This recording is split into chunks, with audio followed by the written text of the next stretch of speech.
So I say thank you for the music, for giving it to me. Greetings from Castle Goring, from Mickey, Aurora and from me. First of all, the three of us would like to announce that Thomas Markle has sent us a very short clip thanking all of you, as well as me actually, for his birthday commemorations, shall we say. I suggested that it be very short, sweet and to the point, because he is not doing that well and he struggles to speak and he struggles to actually do things like that. But after try or two, he succeeded. So here it is now. Hey, I just want to say thank you to Lady C, and thank you to all the people you brought on board with the GoFundMe. 2,000 people all reach out to me and my family. It's really appreciated. Thank you very much for all your help.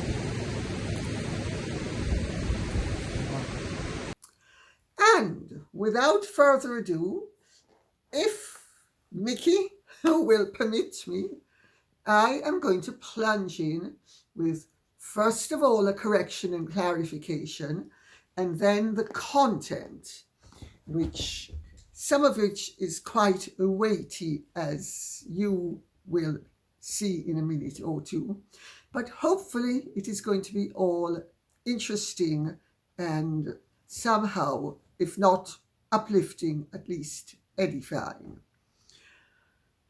First of all, my correction. One or two of you were kind enough to point out to me that I confused Sicily and Sardinia. I said Sardinia when I meant Sicily. I can only think that the reason why I did it is that I was cruising around on the Mediterranean, around both Sardinia and Sicily at different times. And I am afraid I must have got confused. Sorry. Because, of course, Porticello and indeed Palermo are not on Sardinia, they are on Sicily. And indeed, when I was on Sicily, there was a very interesting little snippet that I discovered. 1,000 years ago and 1,200 years ago, Palermo was the second largest and most important city on earth. Constantinople was the first. Is that not interesting? Now, the clarification is some people seem to think that because people sometimes sleep with their portholes open, that the boats aren't air-conditioned. They are. Sorry, they are. Not everybody likes to sleep in air conditioning. In fact, an awful lot of Brits don't like to sleep in air conditioning. And in fact, I don't like to sleep in air conditioning. I usually turn it off. So that was in relation to the fact that some of the portholes might have been or were open on the Bayesian. Well, we have now discovered that what was the major source of ingress apparently was the fact that the tender hatch was not properly shut. That would have let in water big time. So irrespective of what else was or wasn't open, if that wasn't properly open and shut, and water got in through there, that was enough to sink the boat. Do you remember the Zeebrugge ferry? A similar situation happened when they had not shut the gate properly and water got in. So the whole thing is extremely tragic. Of course, it is something that is of absorbing interest to everybody on many levels, all of which I not only understand but share. I think I mentioned the other day that there's a possibility of manslaughter charges being brought. It's becoming more likely. The Italian authorities are investigating, and in a situation like this, they will more than likely end up charging somebody or more than one person with manslaughter.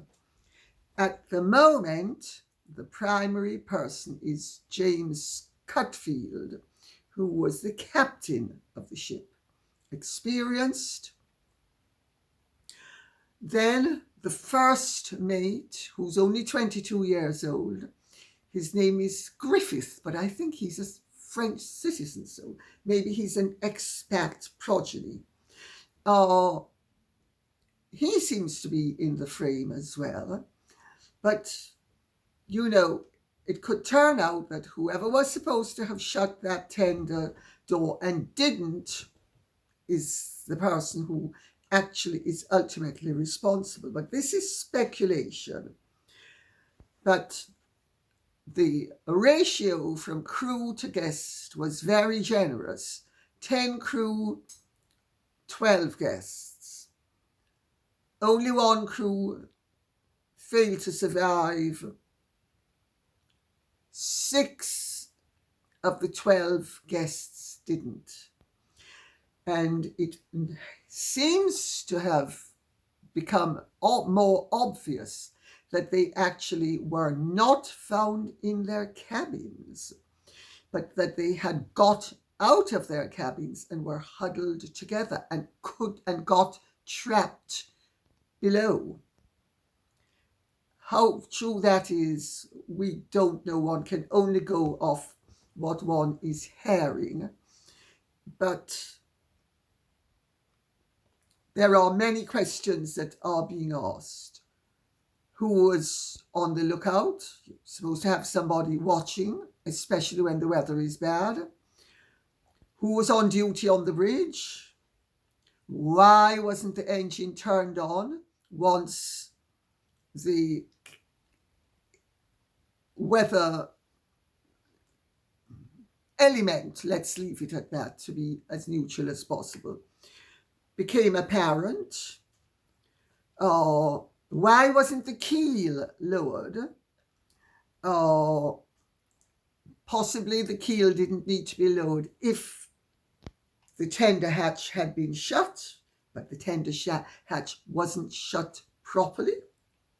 I mean, this is serious negligence from someone. Maybe it's just accidental, but it's still negligence. Questions are being asked as to why weren't the passengers corralled, brought up on deck and made to have on their life jackets? Why wasn't the boat turned into the wind? That would have been an important thing.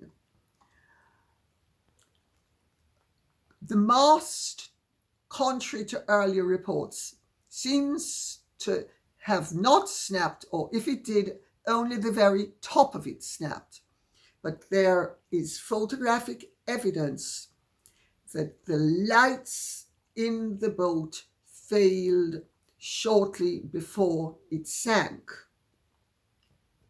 There's photographic evidence to prove that.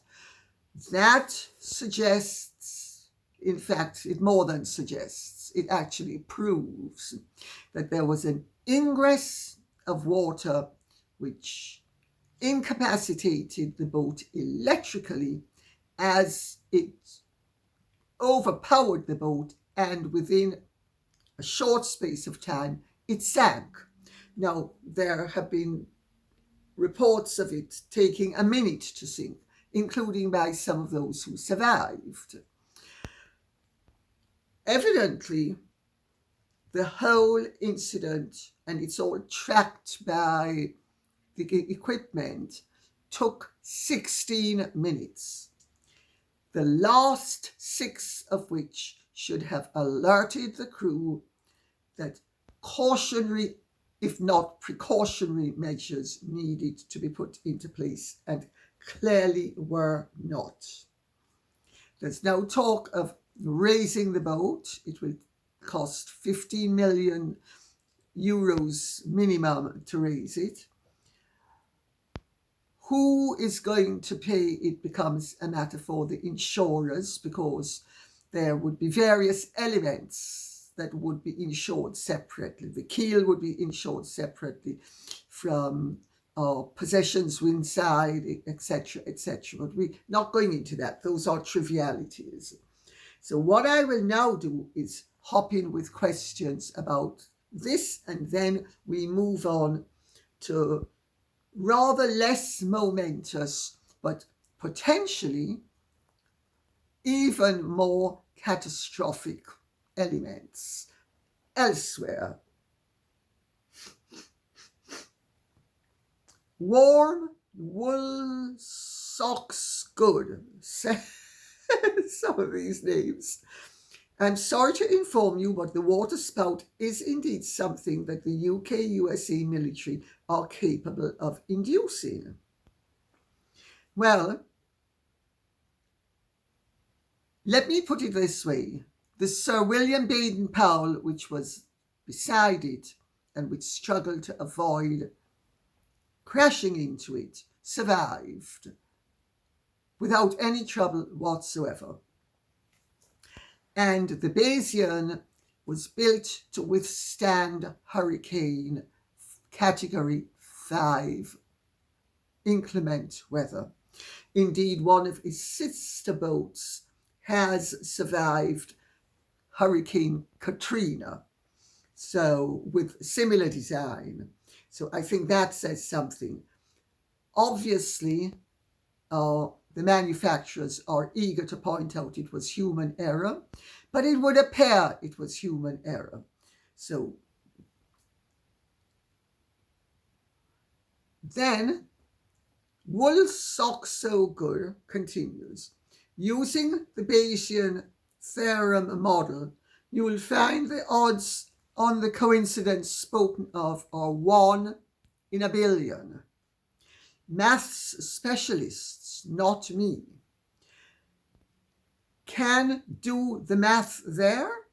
And yes, the name of Lynch's yacht, coincidence my backside. Well, you're referring, of course, to Stephen Chamberlain's death. His co-defendant, his colleague at Autonomy, and he died a day or two before having been knocked down by a car. And it made the odds maybe 1 in a billion, but they're not 1 in infinity. And I am always reluctant to leap to definitive conclusions, especially when serious crimes and people's liberty is at stake. Let's put it that way. The fact that it's 1 in a billion doesn't mean it can't happen. There are however many billion people on this earth. If 1 in a billion does something, that means there are 20 or 30 others that can do it as well. So I just make that point for what it's worth. the person who knocked down Stephen Chamberlain stopped, waited. The police know who it is. They have been assisting the police in their inquiries. Does that sound like a likely hit to you? Well, maybe it's a hyper-sophisticated hit, and maybe I'm very old-fashioned and naive, but I think it tends to show that was an accident. What has happened on the Bayesian clearly is an accident that seems to have been brought about by either deliberate or, more than likely, unintentional negligence. Somebody could have thought they had locked the tender and didn't. The tender door. They could have thought they'd locked it properly and didn't. They could have been locking it. They were distracted. They went and did something else, neglected to lock it and forgot. I mean, we need to, in catastrophic situations, we need to keep an open mind until the evidence is in. However, Thomas Bayes was an 18th century mathematician. He was British, and he came up with a mathematical formula for determining conditional probability, which is basically the likelihood, or shall we say the predictability almost, but it's really likelihood of an outcome that occurs based on previous outcomes in similar circumstances. There are no similar circumstances to the sinking of the Bayesian. It was not unique, but it was, and there's no such thing as almost unique. You're either unique or you're not. But it was so rare as to be approaching the quality of unique in terms of its construction and in terms of its durability in all weathers. So I leave you with that thought. Yes, Thomas Bayes was brilliant. Mike Lynch, who was a fine mathematician, evidently a true genius, and much of his financial theorizing was Bayesian, hence the name of the boat. That doesn't mean that it wasn't the 1 in a billion chance. I think where people's lives and liberties are concerned, especially in a great tragedy, you need to keep an open mind. I say this as somebody who lost my grandfather to somebody who killed him. And you do need, when you are dealing with genuine tragedy, to be as open-minded, as compassionate, and as dispassionate as possible. Samantha W. says, Lady C, I think evidence regarding the sinking has now superseded your video. It has, my previous video. Yes, it did. The storm warning was issued days before. The GPS proves that the boat was afloat for 16 minutes. Absolutely right. 16 minutes in which the whole incident took place. So although the survivors said it happened in a minute, the sinking happened in a minute. But the lead up to the sinking didn't happen in a minute, even if they were not aware of the danger for the first 15 of the 16 minutes. The tender hatch had not been closed properly. That's correct. The engine was not running. Correct, evidently. The anchor slipped. It certainly dragged for 4 minutes at least. And the keel was 4 0.5 meters, which makes the ship stable during the hatches, providing the hatches were closed. But had the keel been done to its full depth, it would have made it even more stable. But once there was an ingress of water from the tender hatch, whether the keel was up or not made no difference whatsoever. It simply is where the ingress of water took place from. And if it turns out that it was the tender hatch that was the major cause, it most likely was the sole cause, that is the cause. Everything else is icing on the cake, so to speak. It is worth noting the yacht next to the boat had taken all these precautions due to the weather report and sea state worsening, and it suffered no damage and helped rescue people, even though it was hit by the same waterspout. From an experienced crew, this is odd. It's certainly surprising behavior, to be generous. Very surprising behavior. Very.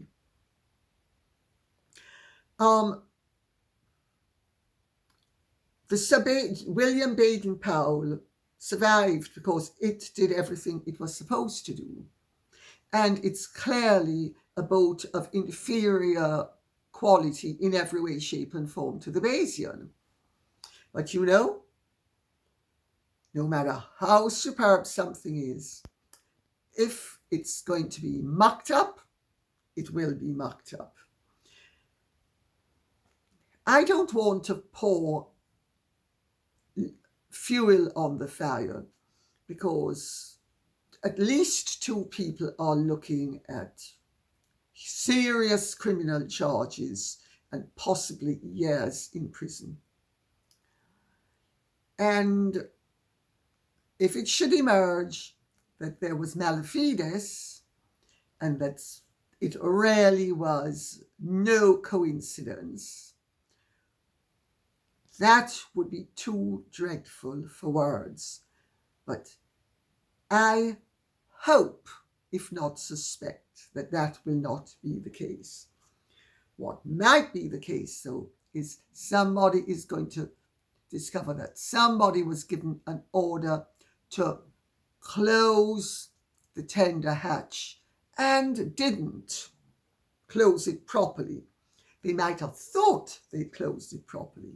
Let's give them the benefit of the doubt, because they don't only have 7 lives on their hands, if not conscience, but they could be facing a very long prison sentence.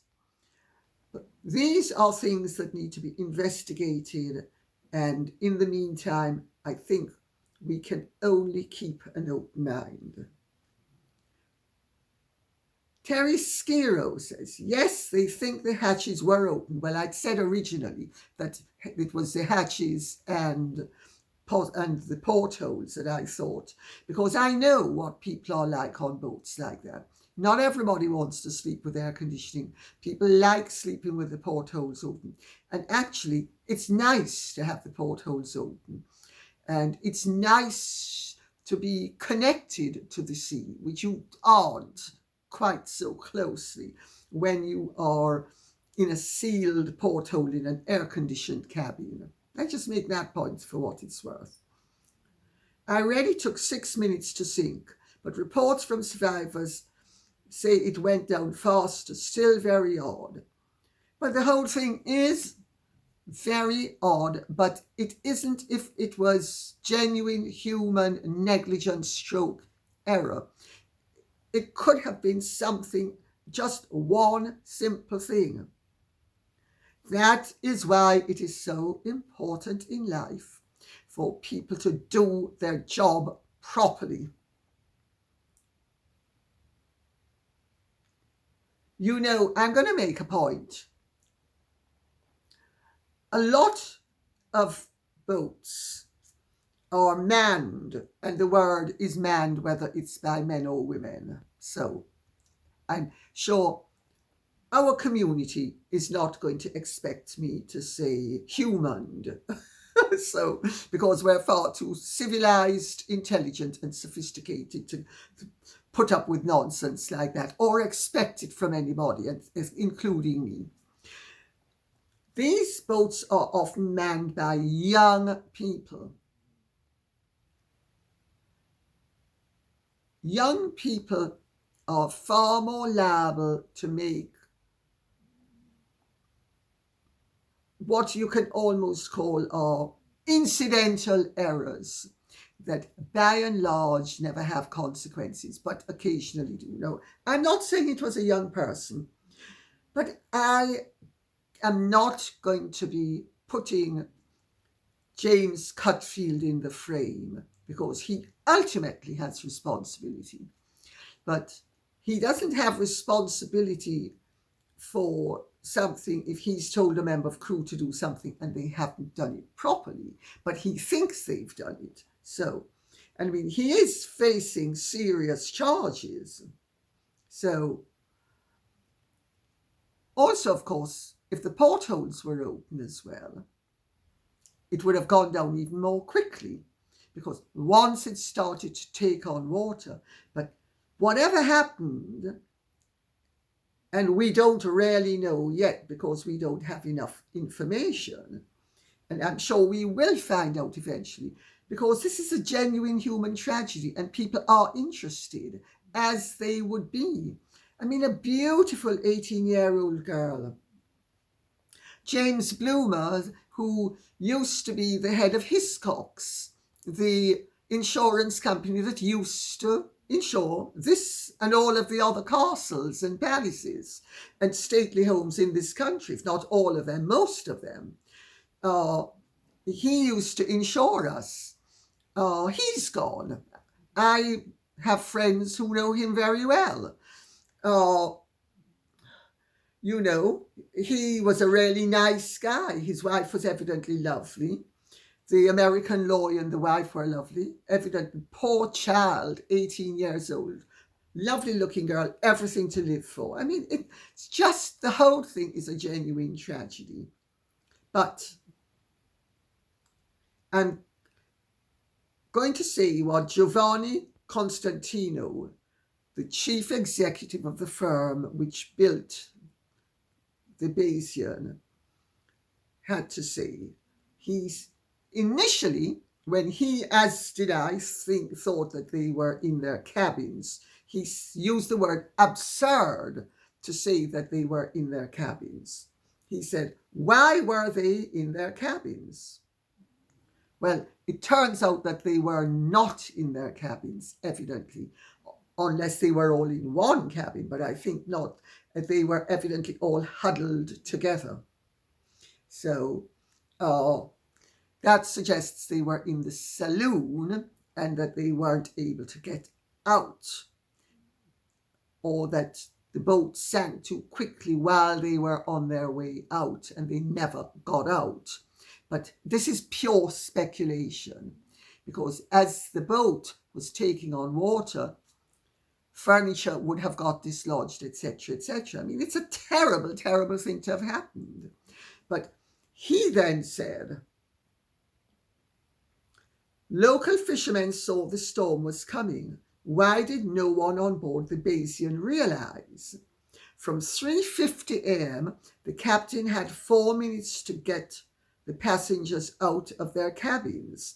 They should have jettisoned the anchor, started the engine, pointed the bows to the wind, and put the keel down. If they had done that, no one on board would have been afraid. They would have been back to bed in an hour and ready to push on with their voyage. I'm going to stop there and make a point. Often staff with very rich or very grand people can be slightly timorous, dance around issues, not want to disturb people who are so grand or eminent or rich. There could be that element that kicked in, which, if it did, is a human element. It contributed to the tragedy. It's regrettable, but it's understandable. In life, one does have to cut people some slack sometimes, especially if they're going to have to live with the knowledge that they are responsible for 7 deaths. Of course, conspiracy theorists will say, oh, but we're not going to go there. I prefer to stick to the fact that it would be preferable that this was not a conspiracy. Signore Costantino continued, the torture lasted 16 minutes. It went down not in 1 minute, as some scientists have said. It went down in 16 minutes. You can see it from the charts, from the AIS, which is the automatic identification system tracking the charts. The captain should have prepared the boat and put it in a state of alert and of safety, just like the boat, that is the Sir William Baden-Powell, anchored 350 meters away, which was built in 1957 and handled the event brilliantly. He asserted, and you can see why he asserted it, because his company's existence could be eradicated if it turned out that there was something structural. He said the Bayesian was one of the safest boats in the world and was virtually unsinkable. He said the passengers reported something absurd, that the storm came unexpectedly suddenly. That is not true. Everything was predictable. Ask yourself, why were none of the Porticello fishermen out that night?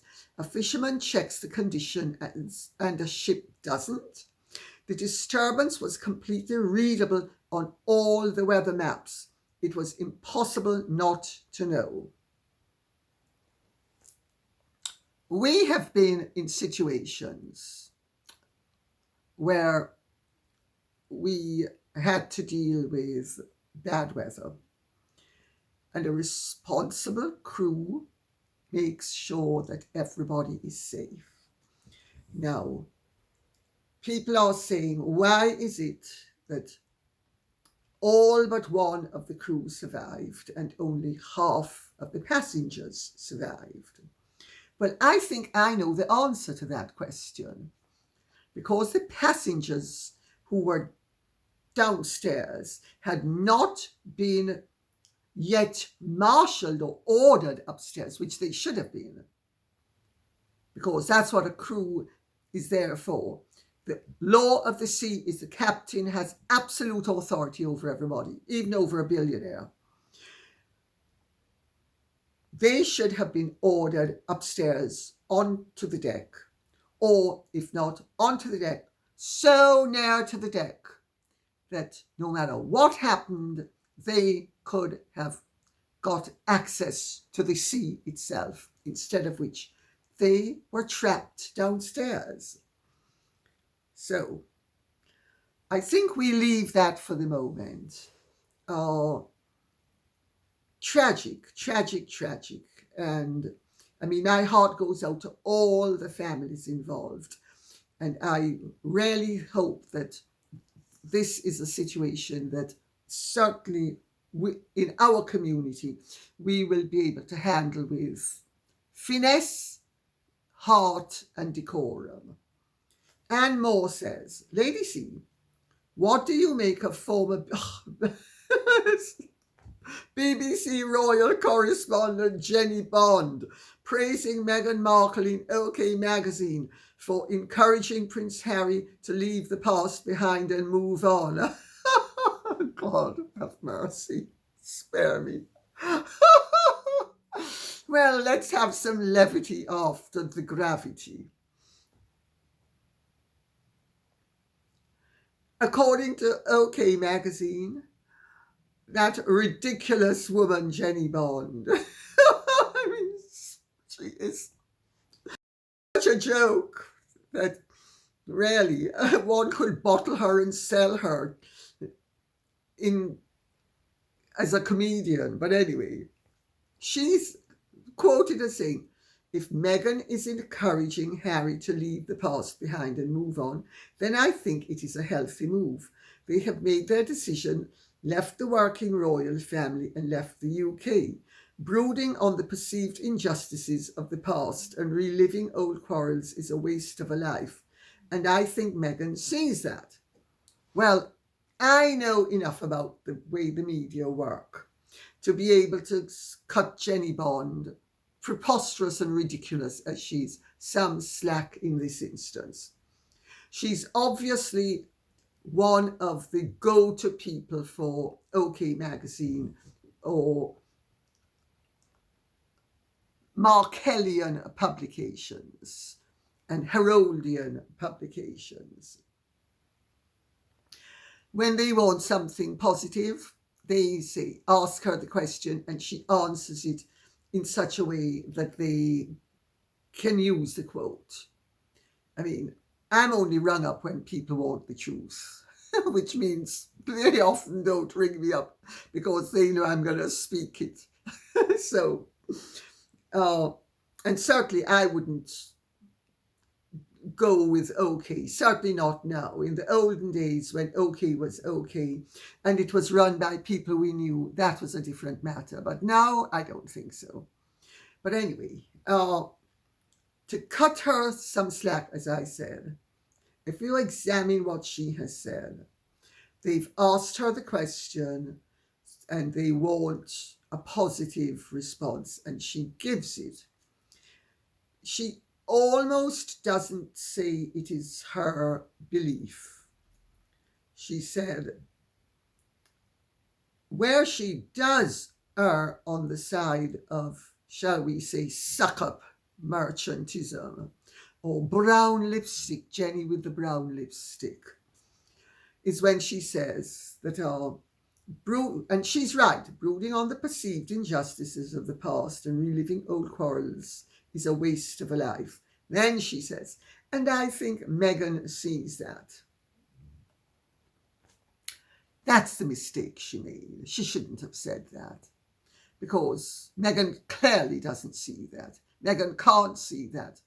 Otherwise, her conduct wouldn't be what it is. And Catherine would not have been accused, nor would the king, of racism via the Dutch edition of Endgame by Amid Scabies, otherwise known as Meghan's Goebbels. So I hope that answers the question. She's a quote for sale. And good luck to her if she's got herself publicity, or 50 quid or whatever the going rate is for washed up journalists who are never really any big deal to begin with and have just become joke figures, whatever they're paid, I don't know. Fortunately, that's never been my problem. Elaine says, Dear Lady C, I have a question regarding surrogacy. If the baby is born from a surrogate, but using the egg and sperm of the parents, so possibly a frozen egg, would there be any way to determine after the fact whether the child was born of the body or born to a surrogate?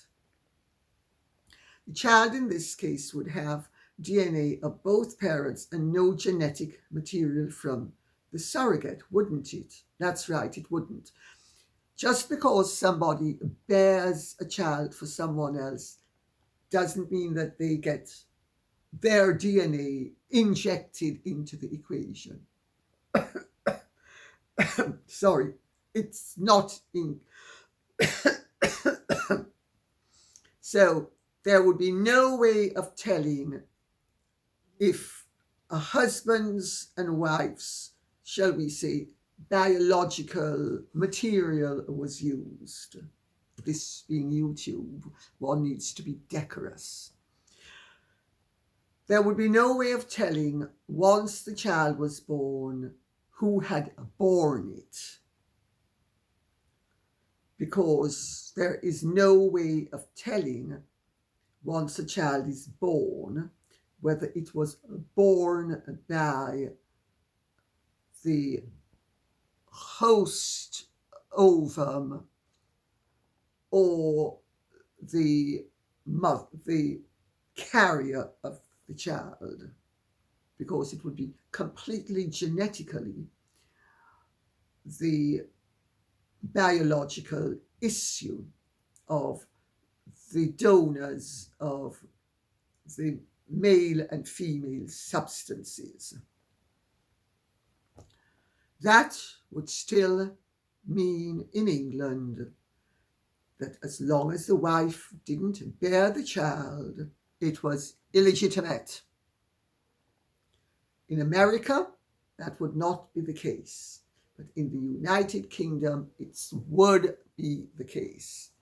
And that's the beginning and the end of the matter. However, if a determined set of people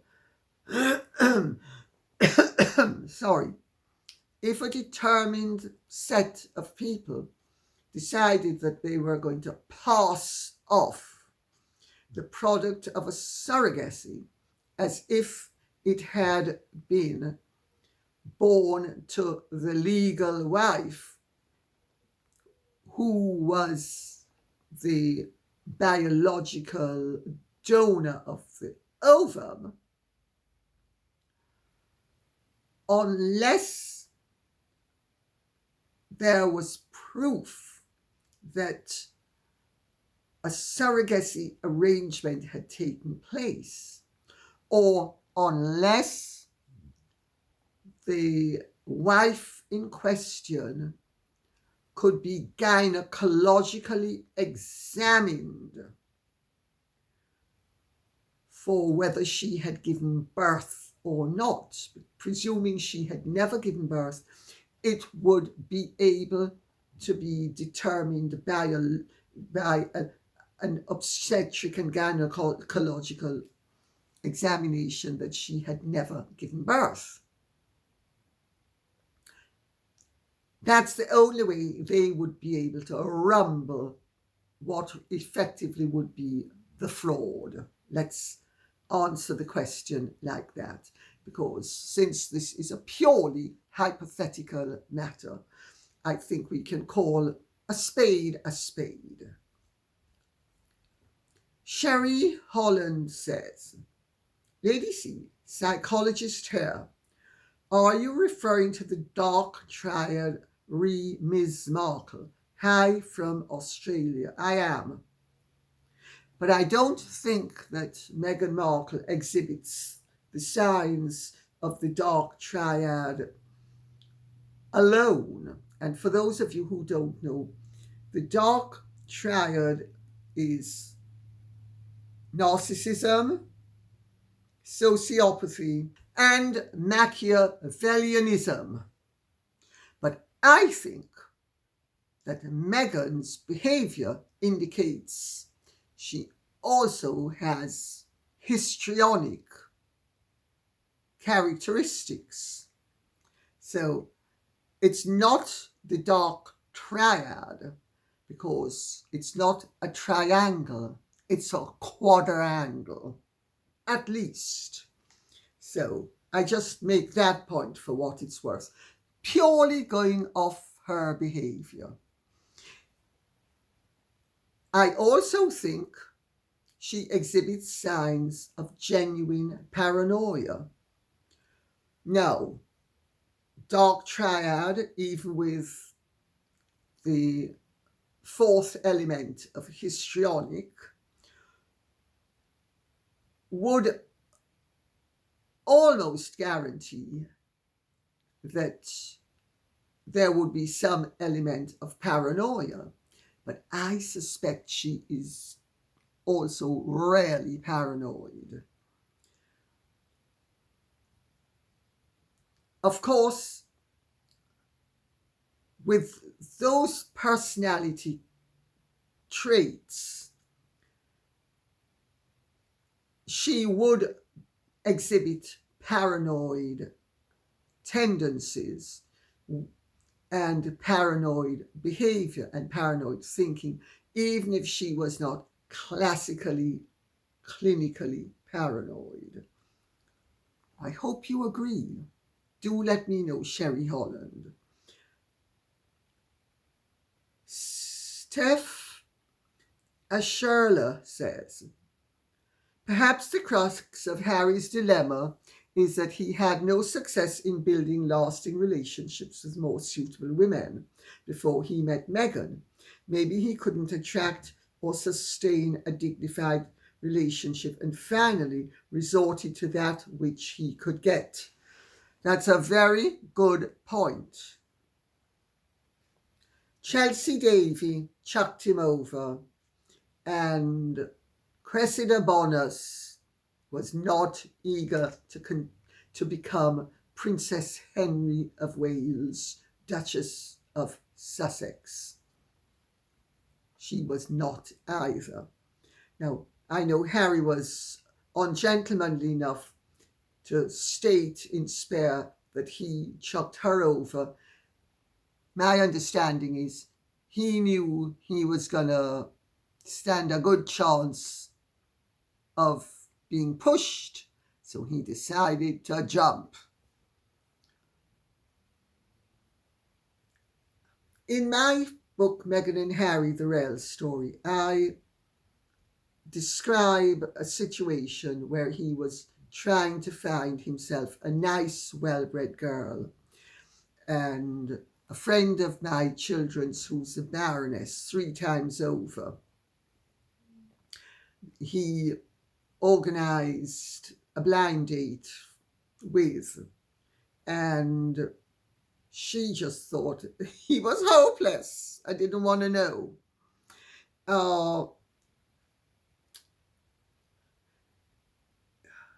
I have seen with other people like that, where they are hungry for attention and they're hungry for a mate. The animal in them kicks in, as it does in many people. And his pathetic quest for a girlfriend was a joke. It was literally a joke. He was even given a girlfriend kit one Christmas because he just couldn't find himself a girl who would stick with him. Then along came Meghan, and she was like glue. You know, Harry admitted something very telling in his book, and it struck a chord with me because whenever we would phone up Mummy and ask her how she was, she would always say, lonesome. And evidently people with certain personality disorders go through life with a feeling of loneliness. And Harry has indicated in his book Spare that he was prone to that sentiment. That tells me Harry actually has an underlying personality disorder of some description, and certainly serious psychological issues. But once he had a foil in Meghan, and she covered him in love and appreciation, and hung on to his every word and told him how brilliant he was and how wonderful he was. And I mean, yes, of course, I'm a genius, yes. Such a genius that I couldn't even pass an O-level. There were times at Eton I couldn't even pass stool, but I'm a genius, nevertheless. Meg has shown me what a genius I am. Pathetic. But it explains why he fell head over heels for her. Also, she used certain techniques and attributes that she possesses. She did. I know that she used them. I know what some of her skills are. And we will go no further than that. And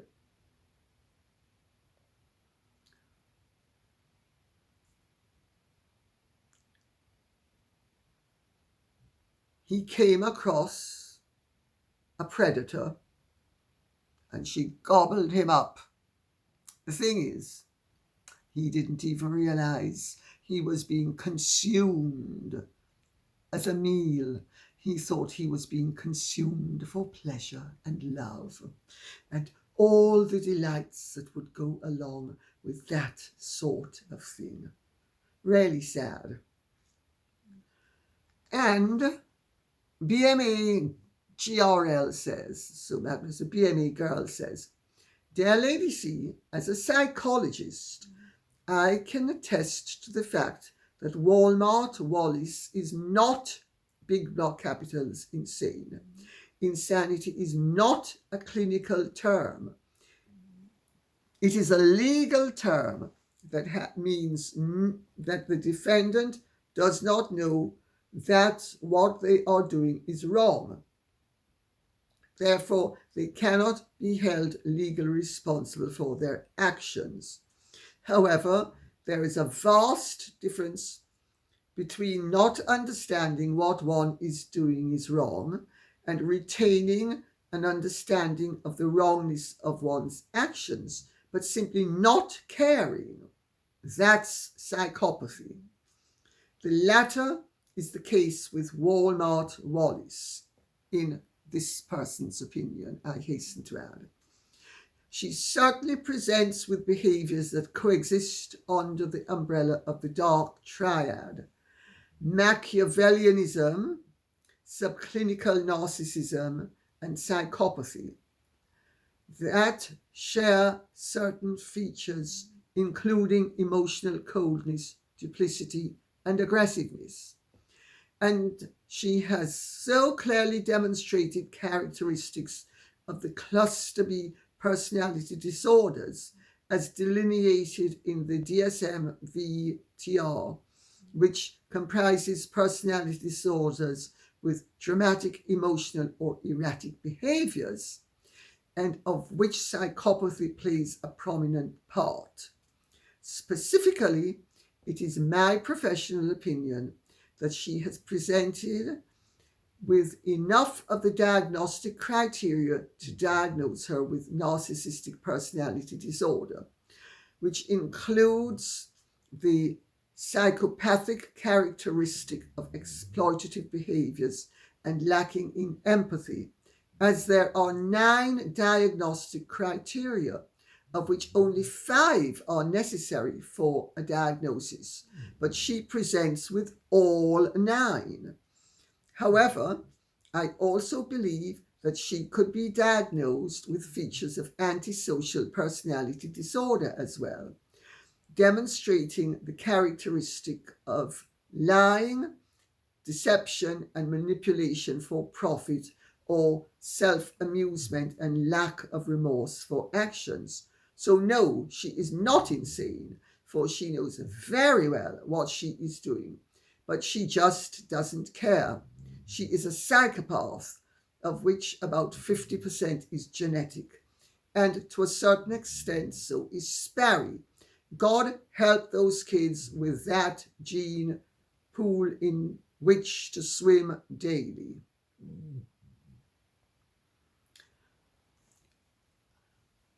Normally, professionals are not able to make clinical diagnoses because they don't have enough information available. But somebody who is a public figure and so flagrantly public about her actions, thoughts and feelings as Meghan, give the tools with which clinicians can and do make diagnoses. Because I've had clinicians make diagnoses on my behalf, and I just share that for what it's worth. And we will end with what Q Art says. For those neurotypical, it is impossible to fathom Meghan's conduct and behaviour. We simply cannot relate to it, understand it, or excuse it. Once you understand how a sociopathic narcissist operates, Meghan's behaviour and conduct become clear. What is commonly the case with personality disorders, there are also in tandem disorders of the personality to a lesser degree, but are no less present. As Lady C has put it, Meghan has a cocktail of personality disorders. This explains her iron grip on how she is reported in the media. She doesn't want the real truth about her to be revealed. She has carefully crafted the Cinderella marriage and lifestyle. This too must not disintegrate. She will cling on to the prince for all it's worth to save her own image, not the marriage. Sorry, but this fairy story is going to last for years and years until it has stopped serving her. Well, I happen to agree with that. I know from my experience with my own parents that a malignant narcissist will hang on to her meal ticket and her source of status as long as it suits her to do so. And just as how my mother ultimately couldn't be sure to come up with better than my father, and therefore hung on to him till his death, I don't think Meghan will come up with better, and she's certainly not sure to until she does. So I think she is in there for the long haul. Whether he will have the gumption and the backbone to do what my father didn't do, but then again, my father was a different generation and his values were different. In his world, members of his family did not leave their wives. They had mistresses, but they didn't leave their wives. So it would have been unthinkable for him to leave his wife, especially a wife who was in her own right a high status individual who gave him a status boost as well. So there were worldly reasons for them to stay together. There often are with certain types of people. And on that note, I will rest my case and say thank you very much for listening. I hope this has been of some interest to you. Please keep the questions and comments coming in so I will know what you would like us to be speaking about. Okay, thank you so much. Take care. God bless. And if you have truly enjoyed this, would you care to like, share, subscribe, press the notification bell, and Godspeed. Bye-bye.